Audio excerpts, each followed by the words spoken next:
ಹೇ, ಒಂದು ಸಿನಿಮಾ ನೋಡ್ಬೇಕಾದ್ರೆ it's A real life ಏನೋ ಇನ್ಸಿಡೆಂಟ್ ಬೇಸ್ಡ್ ಸ್ಟೋರಿ ಅಂತ ಗೊತ್ತಾದ್ರೆ ಆ ಸಿನಿಮಾ ಸ್ಟಾರ್ಟಿಂಗ್ ಇಂದ ಲಾಸ್ಟ್ ವರ್ಗು ನೋಡೋದಕ್ಕೆ ಏನೋ ಒಂಥರ ಏನೋ ಸ್ಪೆಷಲ್ ಒಂದು ಇಂಟ್ರೆಸ್ಟ್ ಇರುತ್ತೆ.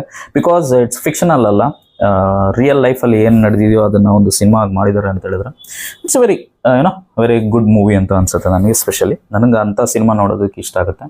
ಸೊ ಅಂಥದ್ದೇ ಒಂದು ಮೂವಿ ನೆಟ್ಫ್ಲಿಕ್ಸಲ್ಲಿ ಅವೈಲೇಬಲ್ ಇದೆ. ಸೊ ಸಿಂಗಲ್ ಮಾಮ್, ಡಿವೋರ್ಸ್ ಆಗಿರುತ್ತೆ, ಒಬ್ಬ ಗಂಡ ಸತ್ತೋಗಿರ್ತಾನೆ. ಸೊ ಮೂರು ಜನ ಮಕ್ಕಳಿರುತ್ತೆ. ಯಾವುದೇ ರೀತಿಯಾದಂಥ ಅವಳಿಗೆ ಒಂದು ಲೈಫ್ ಸಪೋರ್ಟ್ ಇರೋದಿಲ್ಲ. ಬಟ್ ಗಿವ್ ಅಪ್ ಮಾಡ್ದಿರಾ ಒಂದು ಒಂದು ಏನೋ ಲಾಯರ್ ಫರ್ಮ್ಗೆ, ಲಾ ಫರ್ಮ್ಗೆ ಹೋಗ್ಬಿಟ್ಟು ಒಂದು ಕ್ಲರ್ಕ್ ಆಗಿ ಜಾಯ್ನ್ ಆಗ್ತಾಳೆ.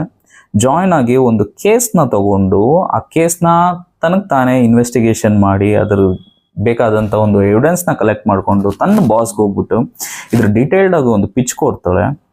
ಅದಾದ್ಮೇಲಿಂದ ತನ್ನ ಬಾಸ್ ಮತ್ತೆ ಆಕೆ ಸೇರಿಕೊಂಡು ಈ ಕೇಸ್ನ ಹೇಗೆ ಡೀಲ್ ಮಾಡ್ತಾರೆ, ಮತ್ತೆ ಸಣ್ಣ ಪುಟ್ಟ ಕಂಪನಿ ಮೇಲೆ ಕೇಸ್ ಹಾಕಿರಲ್ಲ, it's a very big company.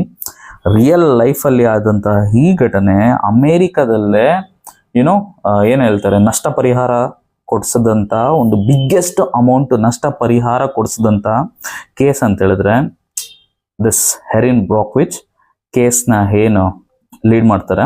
ಈ ಕೇಸು ಒಂದು ಅದ್ಭುತ ಸಿನಿಮಾ, ಎಲ್ಲೂ ಕೂಡ ನಿಮಗೆ ಬೋರ್ ಹೊಡ್ಸೋದಿಲ್ಲ. So give a try. ನೆಟ್ಫ್ಲಿಕ್ಸಲ್ಲಿ ಇದೆ. ಸಿನಿಮಾದ ಹೆಸರೇ ಹೆರಿನ್ ಬ್ರಾಕ್ವಿಚ್ ಅಂತ ಹೇಳ್ಬಿಟ್ಟು ಐ ಥಿಂಕ್ ಇಂಗ್ಲೀಷಲ್ಲಿ ಅವೈಲೇಬಲ್ ಇದೆ. Give a try. ಒಂದೊಳ್ಳೆ ಸಿನಿಮಾ.